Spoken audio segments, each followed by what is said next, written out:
Olá, bom dia. Bom dia para mim agora que estou gravando na parte da manhã a todos. Espero que todos estejam bem com essa pandemia aí que estamos enfrentando. Explicar para vocês por que desse vídeo, né? O pessoal da Fraternidade Online que tem feito um trabalho belíssimo, né? Nesses tempos que estamos vivendo, né? Através da Valkyria e depois da Sueli Masson, eles me fizeram um convite para mim gravar uma live e eu pensei num assunto que estava ocupando na minha cabeça bastante tempo, que é refletir sobre esse momento em que nós estamos vivendo, a questão da complexidade do momento, que tipo de ensinamento que a espiritualidade está nos proporcionando, como esse momento se encaixa dentro das outras epidemias e pandemias pelo qual nós já passamos, ou seja, refletir um pouco sobre esse momento à luz dos conhecimentos e informações que nós temos. À medida que o processo foi se desenvolvendo, eu percebi que o tema não seria apropriado de desenvolvermos ele dentro de uma live, porque fundamentalmente as pessoas que podem ter acesso, muitas delas provavelmente não tenham conhecimento e, portanto, ficará uma coisa um pouco solta no ar, ou aquilo que nós vamos falar aqui hoje. Então, eu percebi que o método deveria ser outro, e esse é o motivo do vídeo, ou seja, um vídeo que é dedicado às escolas de aprendizes, aos expositores, dirigentes, e naturalmente cada dirigente, ao analisar esse vídeo, tomar a decisão se é pertinente ou não compartilhar isso com os alunos, né? Da minha parte, o objetivo é contribuir para um entendimento mais apropriado deste momento que nós estamos passando. Bom, dito isso, esse vídeo é um vídeo caseiro, né? Não tem ninguém produzindo, então provavelmente vai ter cortes, vou ter que parar porque a minha tosse talvez ela não permita fazer todo o vídeo sem nenhum tipo de interrupção. Mas nós vamos indo e, na medida do necessário, a gente dá uma parada. A primeira coisa que eu queria colocar para vocês é a questão que se apresenta no momento que sempre que nós temos dificuldades de maior expressão, nós relacionamos com o tal do Apocalipse, né? E nós que somos espíritas cristãos temos uma conexão ou buscamos uma conexão, buscamos um entendimento com o cristianismo primitivo. E uma coisa importante que nós precisamos entender é que o cristianismo judaico, o cristianismo dos primeiros séculos, os cristãos eram predominantemente apocalípticos. Ou seja, eles esperavam o tal do reino de Deus, a volta do Cristo, imediatamente. Não era uma questão de longo prazo, não fazia parte das cogitações deles esse tipo de reflexão dentro de um processo evolutivo. O Cristo havia prometido a eles que retornaria e eles aguardavam que esse retorno deveria ser imediato, tá certo? Isso pautava muito das relações dentro da comunidade cristã.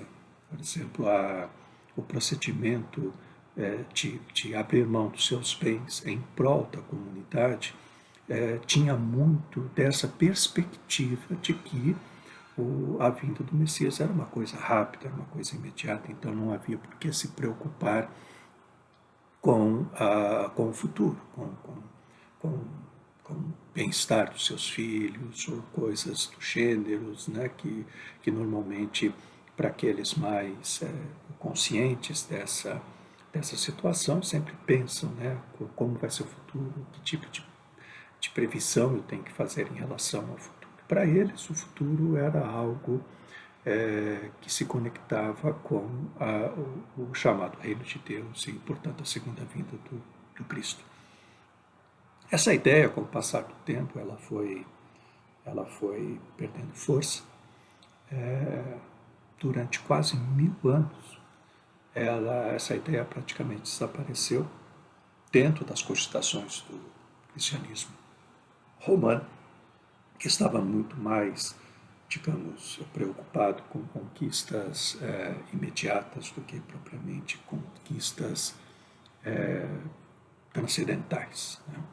Isso retorna com força com a Reforma, e no século XX, século passado, ela fez parte de várias cogitações, de várias denominações cristãs, né?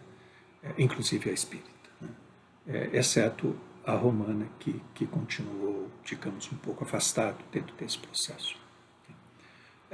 Como é que o espiritismo ele se enquadra dentro desse processo? Né? O espiritismo europeu, que, exceto o francês, né, ele, por ser predominantemente experimentalista, ele não focava esse tema. Né? Mas o espiritismo francês tem em Kardec um grande filósofo, um grande pensador, e ele recoloca esse tema na agenda como um processo cíclico de renovação da humanidade para o seu progresso, onde o espiritismo é parte integrante desse processo cíclico. Kardec entendia que o processo renovador se iniciava com o cristianismo. Eu não sei como tirar esses sons aqui que aparecem das notificações, então peço desculpa para vocês. Tá? Kardec entendia que o espiritismo tinha um papel fundamental, né? E principalmente no entender racionalmente do que é esse processo. Né? E ele escreve, quem se interessar em se aprofundar nisso, leia o capítulo 18 da Gênese, que é o último capítulo da Gênese, onde o Kardec escreve ali por umas 10 páginas a respeito do que ele entendia, o que era a questão dos tempos são chegados. Né? O capítulo 18 chama Os Tempos São Chegados, né? Como ele entendia esse processo. Bom, no Brasil, o espiritismo ele se inicia com uma mistura entre o espiritismo vivencial, né, que a gente tem como exemplo marcante a figura do Bezerra de Menezes, e o experimental, que ocupa grande parte do tempo dos espíritas até os anos 30. Né? Então, próximo a meados do século passado, essa questão do cristianismo vivencial, né, encarado como cristianismo religioso, ele passa a ter predominância pelos trabalhos importantes do Chico, através dele próprio, né, do seu exemplo de vida, orientado por espíritos alinhados com esse princípio. Né? O Emmanuel, o André, o Bezerra. Inclusive, o Bezerra é dono de uma expressão recorrente que ele usa até hoje, quando ele fala nós, os espíritas cristãos. Né? Então, muitas vezes, muitas pessoas podem achar que isso é uma redundância, no sentido de que é óbvio, se eu sou espírita, eu sou cristão.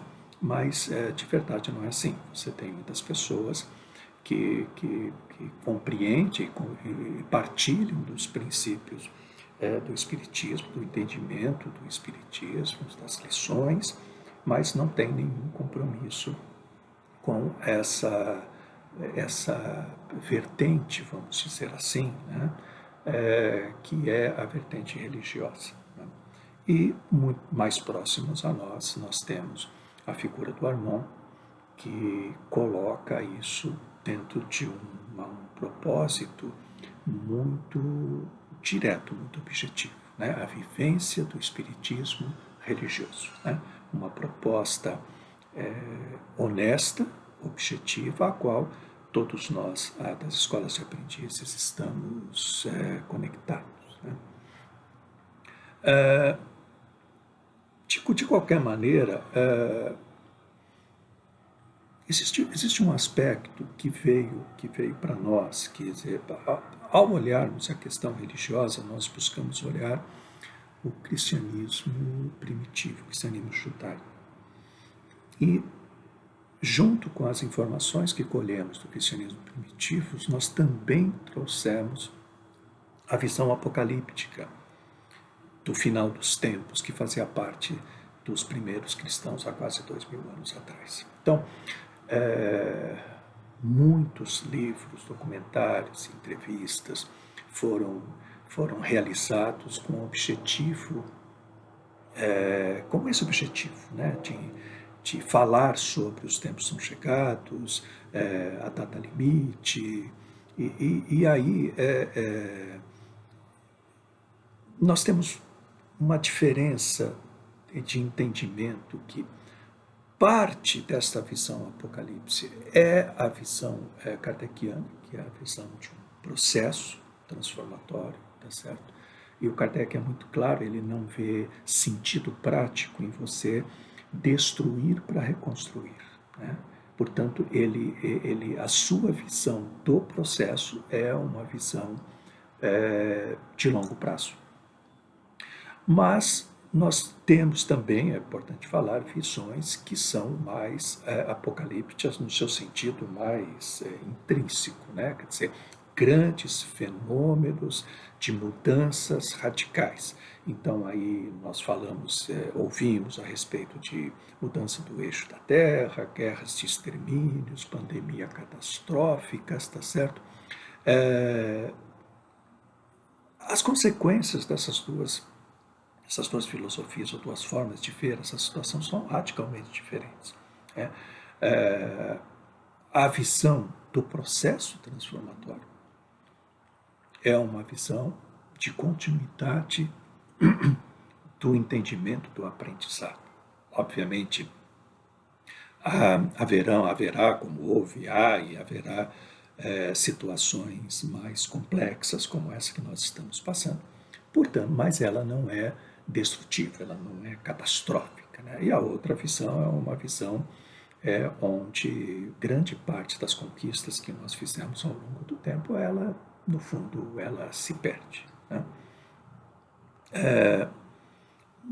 Muitos viram nos eventos a partir da segunda metade do século passado situações deste momento apocalíptico, né? Por exemplo, a crise dos mísseis nucleares de Cuba da década de 60, realmente nós passamos aí a milímetros de uma terceira guerra mundial, essa sim, totalmente catastrófica.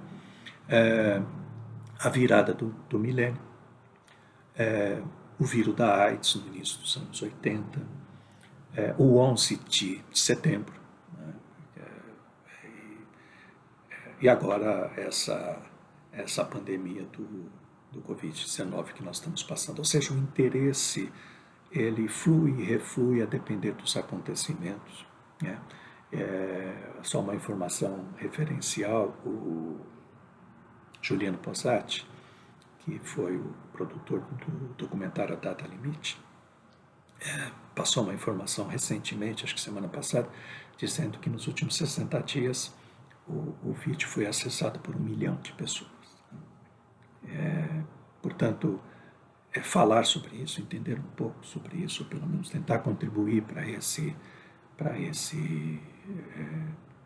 diálogo, né? Compartilhar as ideias é extremamente apropriado. Bem, antes de nós entrarmos especificamente no entendimento nosso, espírita, sobre o que está passando, é importante a gente conceituar o momento que nós estamos vivendo diante de outras experiências passadas, relacionadas com epidemias ou pandemias, tá certo? Bom, essas situações possuem basicamente dois vetores de disseminação, que são as bactérias ou os vírus, né? Hoje nós estamos vivendo uma pandemia viral. Os vírus são organismos muito simples, né? Eles são partes que não conseguem ter autonomia, ou seja, para que eles se reproduzam, eles precisam invadir uma célula e nesse processo eles transmitem o seu código genético, então a célula passa a funcionar pelo código genético do vírus. Ele passa a se multiplicar dentro dessa célula e quando ela se rompe, esse material se multiplica através de outras células. Já as bactérias são organismos mais sofisticados. Eles são organismos unicelulares, já possuem a sua própria fonte de energia, realizam a sua própria multiplicação, a sua própria divisão, tá certo? E ao longo da nossa história nós temos situações, períodos que nós passamos extremamente graves, tanto quanto com pandemias bacterianas, quanto pandemias ou epidemias virais, né? Passar rapidinho para nós entendermos o que é que com a humanidade nós já passamos, né? Então, por exemplo, bactérias.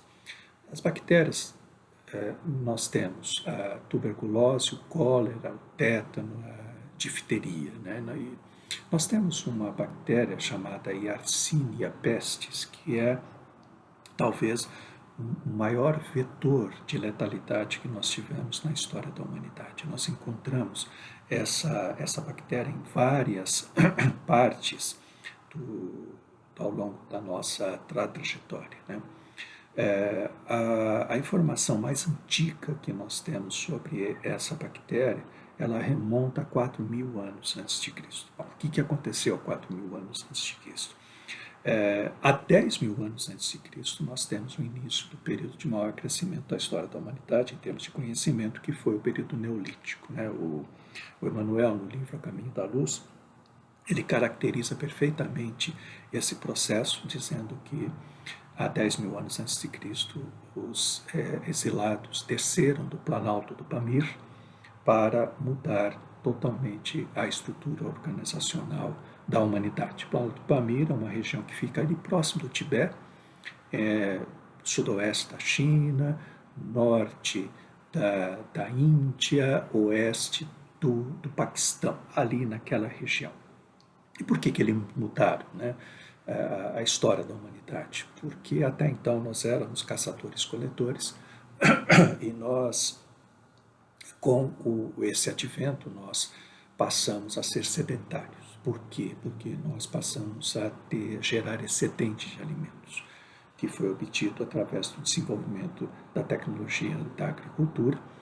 Com excedente de alimento, nós domesticamos os animais, e com esse excedente gerou a necessidade de se armazenar. Então, nós passamos a não mais buscar alimento, porque nós tínhamos o alimento, então nós passamos a ser mais gregários. Então, nós criamos as cidades maiores, as comunidades maiores, com isso veio todas as necessidades decorrentes de muitos seres humanos vivendo junto, né? Se criou todo o aparato da estrutura social que nós temos até hoje. Uma coisa que os estudiosos não entendem é por que o Neolítico veio num crescendo de 10.000 anos antes de Cristo até 4.000 anos antes de Cristo e depois ele sofreu uma espécie de uma solução de continuidade, ou seja, houve um decréscimo disso e eles não conseguiam entender, né? Quando a questão de uns 2, 3 anos atrás foi descoberto um corpo em muito boas condições, mantido pelo gelo no norte da Europa, não me lembro exatamente que região que era, e ao examinar, fazer os exames de DNA desse corpo, eles perceberam uma coisa muito interessante, que ele datava esse corpo de 4.000 anos antes de Cristo e ali se encontrou essa bactéria. Então, existe possibilidade de que essa bactéria tenha dado fim ao período neolítico, 4.000 anos antes de Cristo. Nós encontramos de novo essa bactéria mais ou menos 4.500 anos depois, entre 540 e 545, através de uma epidemia, de uma pandemia do mundo conhecido até então, chamado Praga ou Peste de Justiniano, porque à época nós temos o Império Romano já dividido, né, entre o Império Romano do Ocidente e do Oriente, e o Império Romano do Oriente, conhecido também como Império Bizantino, ele tinha um imperador que era o Justiniano.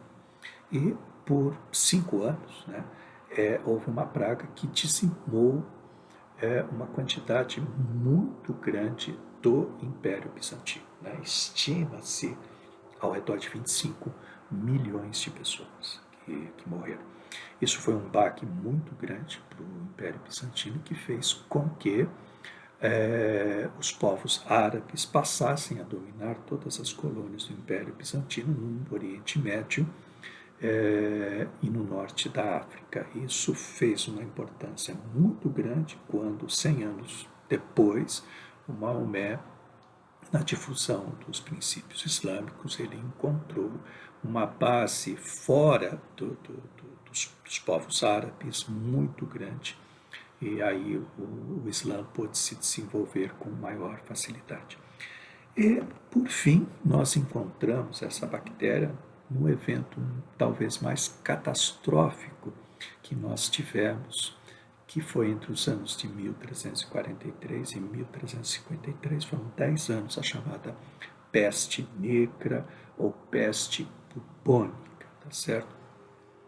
Para vocês terem uma ideia, a população da Eurásia, né, que era a população do mundo conhecido até então, ela diminuiu de previstos 450 milhões para 350 milhões, ou seja, é aceito que ao redor de 100 milhões de mortes aconteceram em 10 anos. Isso dá 10 milhões por ano, uma coisa como 27 mil por dia, na média, por 10 anos.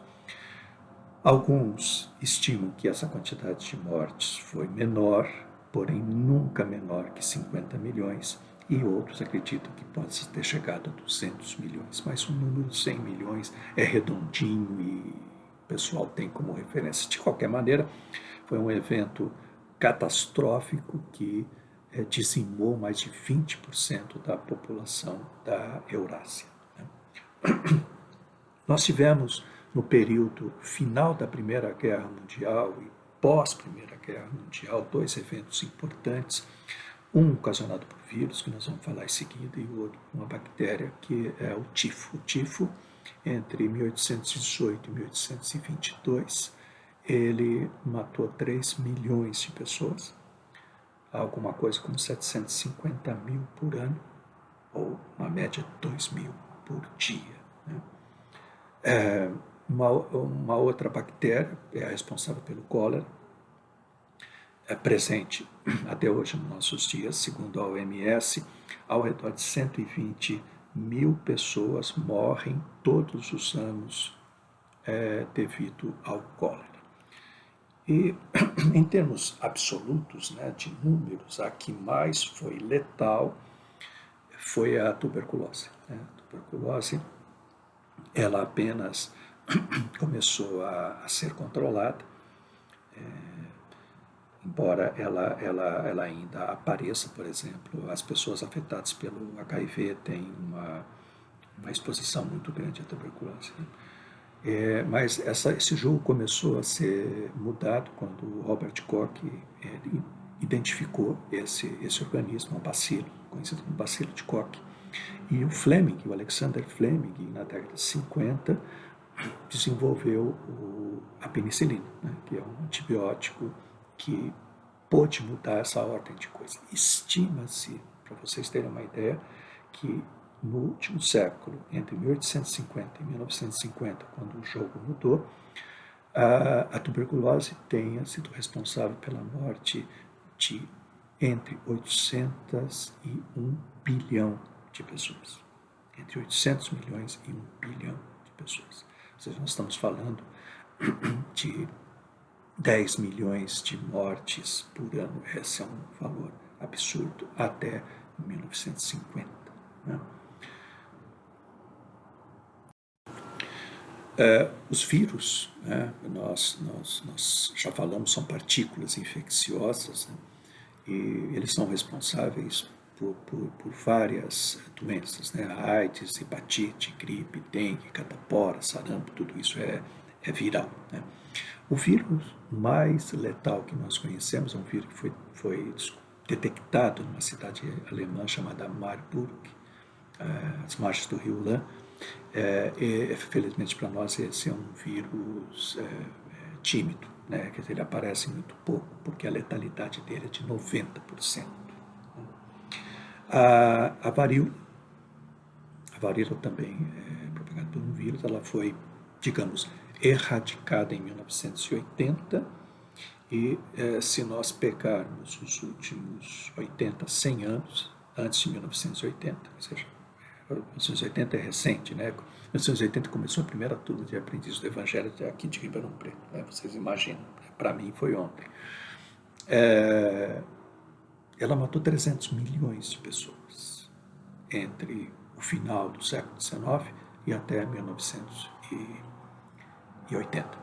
É um vírus que está conosco há muito tempo. Alguns pesquisadores identificaram o vírus da varíola na tumba do Ramsés II, aquele da época do Moisés, tá certo? Ou seja, é um vírus que está aí durante muito tempo e agora é considerada uma doença erradicada, né? A gente não pode afirmar nunca isso definitivamente, mas, enfim, existe um razoável controle sobre isso. Nós estamos falando de 300 milhões de mortes, são 3,5 milhões por ano, mais ou menos quase 10 mil por dia, na média. Né? Nós temos o vírus influenza, esse já é mais próximo da família do coronavírus. O influenza, ele tem uma importância muito grande na época final da Primeira Guerra, porque ele foi responsável pela pandemia que houve entre 1917 e 1919, ou seja, entre o final da Primeira Guerra e os 2 anos seguintes, onde morreram numa mutação desse vírus, que ficou chamado como gripe espanhola, que espanhola não tem nada, porque ela começou nos Estados Unidos, no Arkansas. Houve mais ou menos 50 milhões de mortes, né, da gripe espanhola. E as mutações desse vírus, eles estão presentes até hoje, né?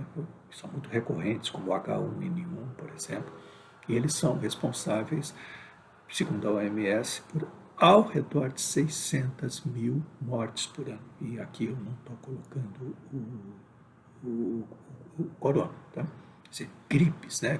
Quantas pessoas morrem de gripes todo ano no mundo? Ao redor de 600 mil pessoas por variações, mutações desse vírus influenza. O HIV surgiu nos anos 80 e até hoje é o responsável mais ou menos por 20 milhões de mortes. Né? Estamos falando de 500 mil mortes por dia. E aí segue toda a família, né? Ebola, hantavírus e vários que aparecem. Né? O corona, ele apresenta a letalidade desta família do influenza, que é alguma coisa entre 6% e 8%. Como nós estamos em muito melhor forma como humanidade, né? Nós crescemos bastante em tecnologia, apesar das diferenças sociais serem gravíssimas nessa pandemia que nós estamos passando, nós vamos falar um pouquinho sobre isso depois. Alguns estudiosos acreditam que essa letalidade deva ser mais baixa, né? Deva ser alguma coisa entre 3%, no máximo 4%, porque acredita-se que exista uma subnotificação dos casos desse evento, né? Principalmente porque muitos são assintomáticos, né? E talvez, aí é uma cogitação em atendimento a interesses mesquinhos, sem dúvida alguma, possa haver uma sobrenotificação das mortes do corona. Muito bem. Então, esse é um retrato bem rápido, bem singelo a respeito do que nós, como humanidade, temos como todo tivemos que enfrentar todo esse arsenal ao longo da nossa história até o presente momento. Bom,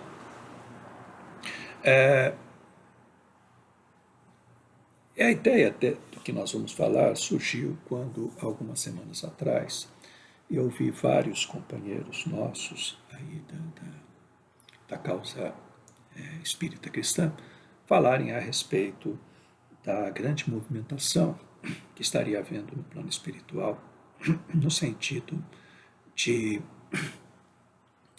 se preparar para o evento que nós estamos passando.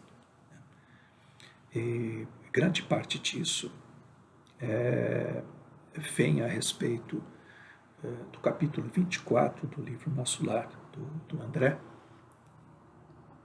que se chama O Impressionante Apelo, onde o André relata em meia dúzia de páginas, não mais do que isso, o que aconteceu em 1939, que foi o começo da Segunda Guerra, quando colônias mais próximas ligadas ao planeta Terra pediam apoio, pediam ajuda para esse evento que seria um evento marcante, realmente catastrófico dentro da nossa história, né?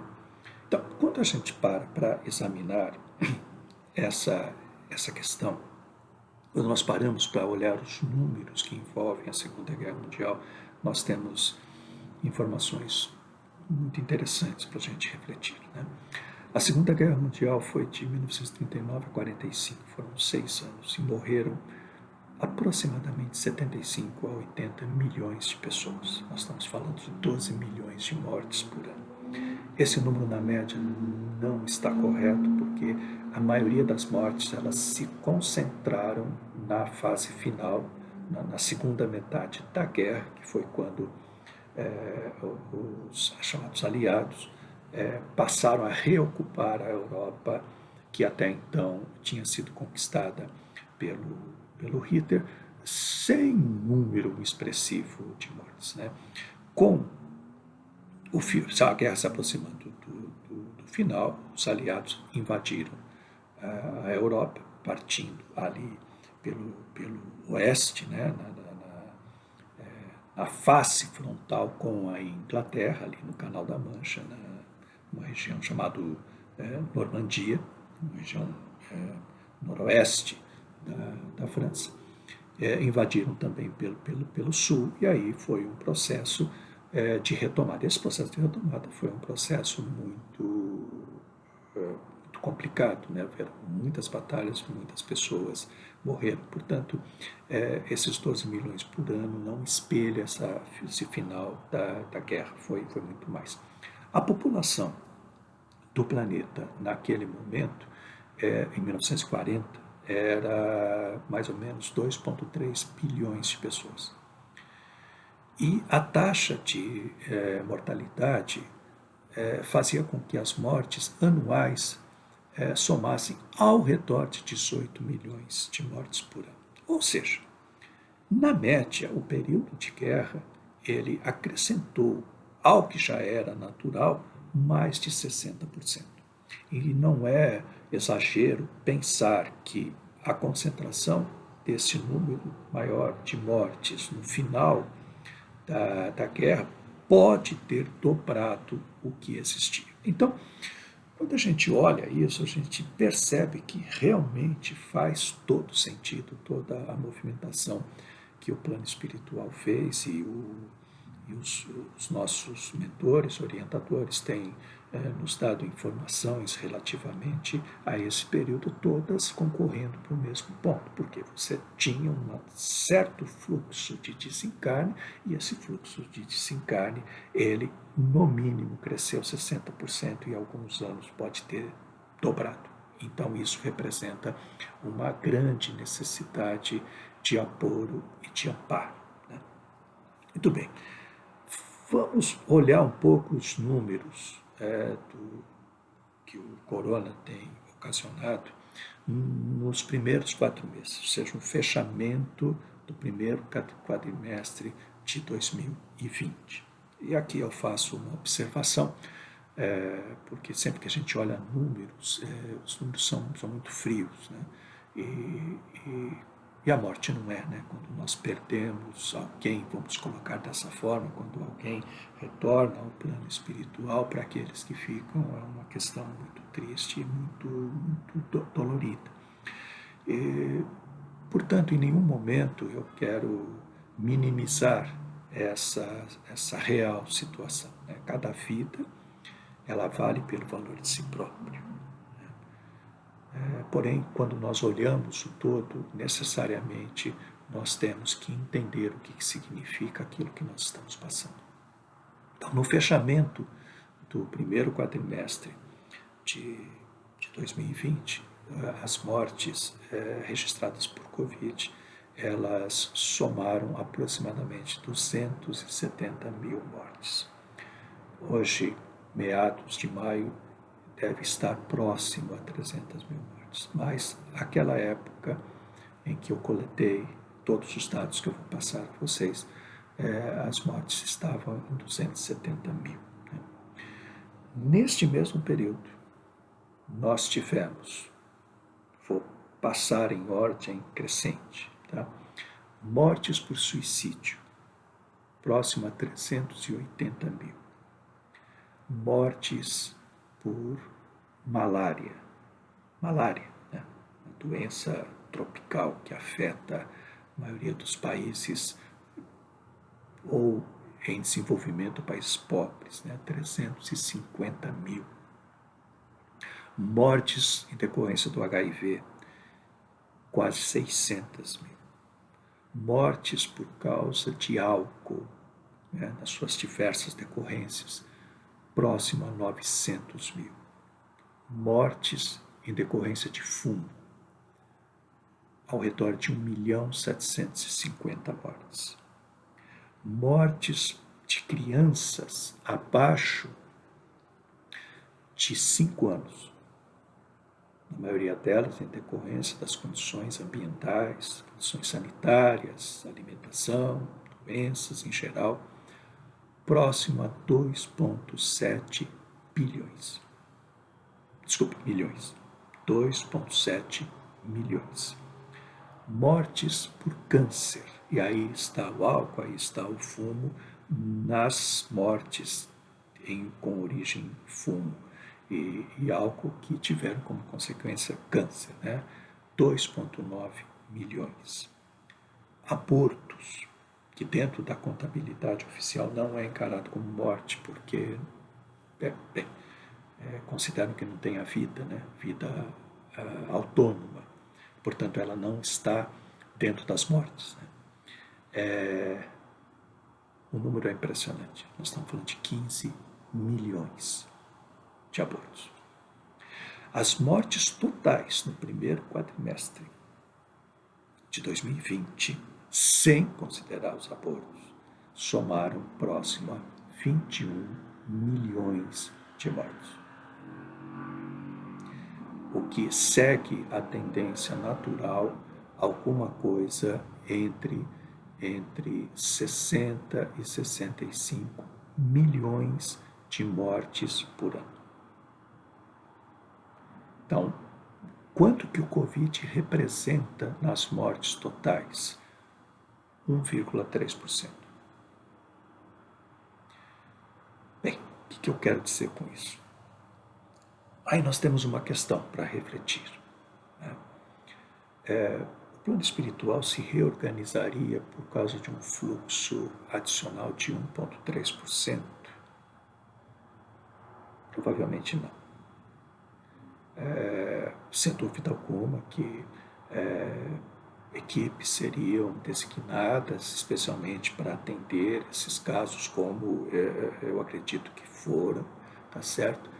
Mas é um número, até o momento, que não implica em uma grande mobilização, como foi o caso da Segunda Guerra Mundial. Então aí nós temos uma questão importante para avaliar. O que pode ter acontecido nessa questão? Uma possibilidade é que nós não entendemos direito qual foi o conteúdo da mensagem. Isso é possível e é provável. Né? Sempre pode ter ruídos nessa comunicação. O que é mais preocupante é que começam as nossas reflexões, tá certo? Nós estamos andando na ponta de um iceberg. E aí realmente faz todo sentido, todas as informações que chegaram de várias coletividades que se aproximaram do planeta no sentido de contribuir neste importante momento de transição que nós estamos passando. O corona é um fato isolado? Não. Só nesses 20 anos nós tivemos mais de 18 epidemias de diversas ordens. Né? E a grande questão é, com o arsenal de vírus e bactérias disponíveis, o que nós estamos enfrentando é um vírus que tem alta taxa de transmissão e baixa letalidade. Se nós tivéssemos a gripe suína, por exemplo, tem uma letalidade próxima a 70%. Ela não é de fácil transmissão como é o corona, mas a letalidade é muito alta. Se nós estivéssemos enfrentando um vírus de alta taxa de transmissão e alta letalidade, realmente seria uma coisa inimaginável. Então, a pergunta da nossa reflexão que nós devemos nos fazer é: o que é que a vida quer nos ensinar com essa situação? Para o que devemos estar preparados para o futuro? Tudo indica, por todos os processos que nós estamos passando nos últimos 70 anos, vamos colocar, desde meados do século passado, é que este processo será um processo longo e que talvez nós estejamos entrando na sua fase mais crítica, né? Que não deverá se resumir a esse evento que nós estamos passando nesse momento. Essa pandemia tem características muito particulares, porque é a primeira pandemia onde a humanidade está conectada.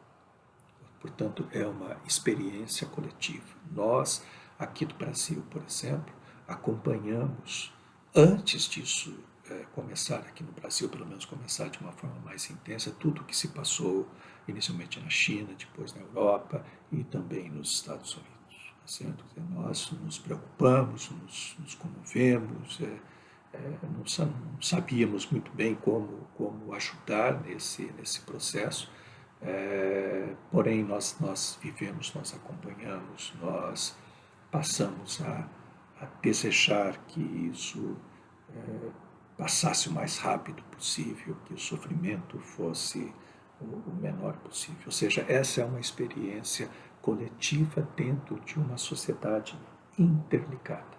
A tecnologia nos possibilitou estarmos conectados, não apenas nos momentos de alegria, vamos dizer, eventos, acontecimentos de alegria, mas nesses momentos de dor e de tristeza. Né? E muito provavelmente o sentimento que a gente precisa exercitar neste momento, o sentimento de nos importarmos com o outro, que nada mais é do que o sentimento de fraternidade. Indo para a parte final desse processo, esse vídeo ele realmente está ficando um pouco mais longo do que eu queria. Eu gostaria de compartilhar com vocês uma fala da semana passada ou retrasada, não sei bem, aos formandos da Universidade de Harvard, nos Estados Unidos. Foi convidado para falar aos formandos, falar remotamente. O Bill Gates, que talvez seja uma das pessoas mais importantes dentro desse processo de nós estarmos aqui conectados, mesmo distantes. Né? Foi através do trabalho que ele começou aí nos anos 80, que criou os protocolos abertos, que possibilitou o mundo se desenvolver muito, porque até então esses protocolos pertenciam a uma empresa americana, que era a IBM, e que ela não os tornava públicos, vamos dizer assim. E o Bill, com um grupo de pessoas que trabalhou com ele, criaram as bases, as plataformas sobre as quais o mundo se desenvolveu de uma forma muito grande. E ele falando, transmitindo isso aos formandos da Universidade de Harvard, que há muito tempo sempre entre as 3 primeiras do mundo, né? O ano passado foi a primeira, mas sempre está entre as 3 primeiras. Ele começa falando de um outro personagem americano que justamente fez uma palestra aos formandos no ano de 1947, ou seja, 2 anos após a Segunda Guerra, o então secretário de Estado chamado George Marshall. E ele relembra o que o Marshall disse. Né? Ele fala assim, ele lembrou à plateia que a alguns milhares de quilômetros de onde eles se reuniam naquele dia, as consequências da Segunda Guerra Mundial mergulharam a Europa na pobreza, na fome e no desespero. O povo americano tinha a responsabilidade de vir em auxílio da Europa, apesar de estarem tão distantes desses locais problemáticos. Né? E isso, o Bill lembra que acaba se materializando no chamado Plano Marshall, que foi o plano de reconstrução da Europa Ocidental, onde os Estados Unidos puseram muito dinheiro para que a Europa pudesse se reconstruir. E aí ele continua, ele fala assim, hoje, como então, o mundo enfrenta sofrimento em massa e devastação econômica. Mais uma vez, as nações precisarão se unir para reconstruir. Ele segue falando, não há dúvida de que vocês têm um papel a desempenhar, seja hoje, seja no futuro. Vocês herdam um mundo que já provou que o progresso é possível. Um mundo que reconstruiu o pós-guerra, venceu a varíola, alimentou uma população crescente e permitiu que mais de 1 bilhão de pessoas saíssem da pobreza extrema. Esse progresso não aconteceu por acidente ou destino, foi o resultado de pessoas como vocês, que assumiram o compromisso de que, independentemente do que fizessem com as suas vidas e carreiras, elas contribuiriam para essa missão compartilhada de impulsionar todos nós. Vou repetir, missão compartilhada de impulsionar a todos nós. Classe de 2020, esses não são tempos fáceis, mas nós vamos passar por eles, tá certo? E o mundo será mais forte do que antes. E eu gostaria de encerrar esse vídeo falando sobre essa questão. O que o Bill Gates fala que é de um processo ao qual nós estamos passando e que transcende a questão sanitária do coronavírus. Nós não sabemos quando esse processo vai terminar, em especial nos países abaixo do Equador. Quando a gente examina hoje, meados de maio, a situação dos países acima do Equador, a China, Japão, Ásia em geral, Europa, Estados Unidos, a gente percebe uma curva decrescente, consistente do processo infeccioso. Mas os países mais populosos, abaixo da linha do Equador, ainda estão numa crescente. E eu estou aqui me referindo a Brasil, Nigéria e Índia. Mas o que nós já podemos perceber, e nós, espíritas, instrutores das escolas de aprendiz, dirigentes da escola de aprendiz, nós temos que nos preparar no pós-pandemia. As implicações que haverá dentro da estrutura organizacional, econômica, desses países, em especial de países em desenvolvimento como o Brasil e como a Índia, em países pobres como a Nigéria, exigirá de todos nós um esforço muito grande de reconstrução, ao qual o Bill Gates faz menção. Por serem países mais maduros e mais organizados socialmente, eles, a Europa, Estados Unidos, a própria China, o Japão, Coreia, se recuperarão muito mais rápidos do que nós. Nós temos que nos preparar, e talvez aí esteja fundamentalmente o grande desafio que nós temos pela frente, que é a reconstrução da nossa sociedade organizada, da devastação que esse vírus vai estar ocasionando à vida de todas as pessoas, né? Eu não sei se nós vamos ter maturidade para isso, no sentido de que nós precisamos encarar essa realidade de uma forma mais fraterna e não com os partidarismos e as mesquinharias que nós temos acompanhado. Muitas mortes haverão em decorrência desse processo, tá certo? E aqui não se trata de verificar se serão mais ou menos do que a do vírus, né? Isso realmente não tem importância, mas não que a morte não tenha importância, mas essa discussão totalmente desconectada da realidade.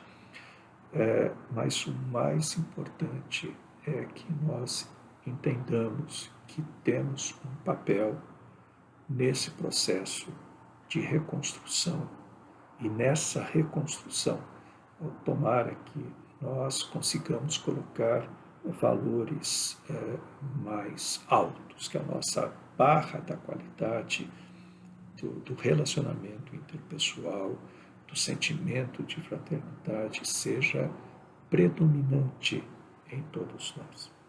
E nós, conectados à vivência do Espiritismo cristão, nós temos que ter em mente isso nas nossas palestras, nas nossas escolas de aprendizes, preparar todas as pessoas para esse exercício importante, imprescindível, inadiável que todos nós temos de enfrentar, que é o embate conosco próprio em prol de um bem maior. Desta situação, nós conseguiremos ou não construir as bases de uma nova sociedade. É um momento em que a vida nos apresenta, e acho que todos nós temos que tomá-lo como uma oportunidade preciosa de desenvolvimento pessoal e desenvolvimento coletivo. Desculpe pelo tempo, foi muito mais do que eu imaginava, mas esse era o meu desejo de compartilhar esses pensamentos com vocês, e espero que todos estejam bem, estejam em paz, e que o Mestre nos acompanhe e ilumine os dos nossos espíritos. Tchau.